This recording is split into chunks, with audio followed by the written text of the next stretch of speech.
Assalaamu calaykum. Ku soo dhawaada Subaristan Channel.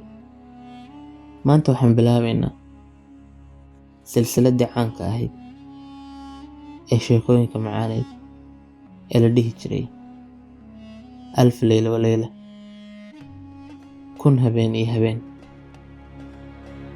Intaanan bilaabin, horta aan ka hadalno silsiladani maxay ahayd, qaabkee magacuu ugu baxay, iyayna ku saabsanayd. Daawasho wacan.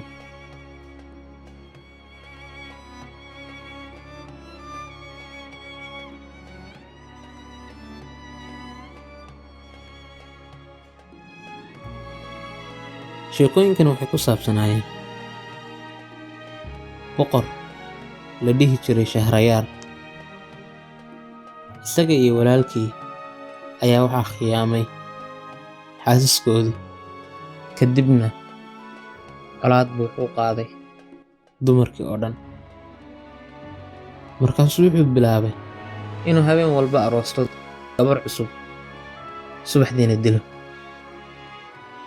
ilaa ay dumarkii oo dhan bilaabeen inay ka baqaan boqorka aan ka ahayn gabar la dhihi jiray Shahrazaad oo u dhalay wasiirkii boqor. Iyadii baa ogolaatay in loo arooso boqorka, waxayna tiri, ama gabar baan habeen badbaadin, ama dumarka baan sharkiisa ka badbaadin inta nolosheeda ka dhiman. Gabadhaas caan waxay ku ahayd maskax aad u sarreysa iyo caqli wanaagsan. Waxayna taqaanay sheekooyinkii Carabta ee hore.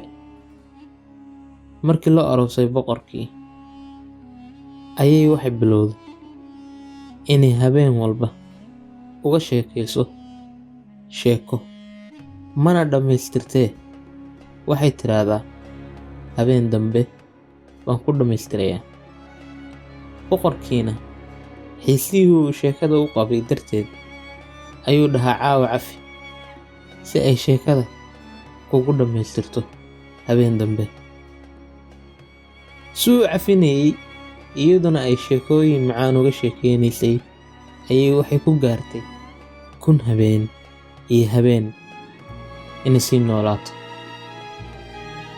Sidaa darteed ayaa waxaa loogu bixiyey sheekooyinkii 1000 habeen iyo habeen.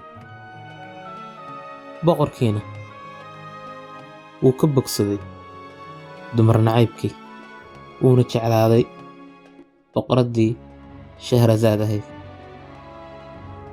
Fadlan haddaad taageertid sheekooyinkan, like saar. Haddaad sheekooyin kala haysidna hoos ku soo qor si aan u soo bandhigno. Haddaadan naga mid ahayn, hadda naga mid noqo oo subscribe garee kanaalkeenna. Mahadsanid.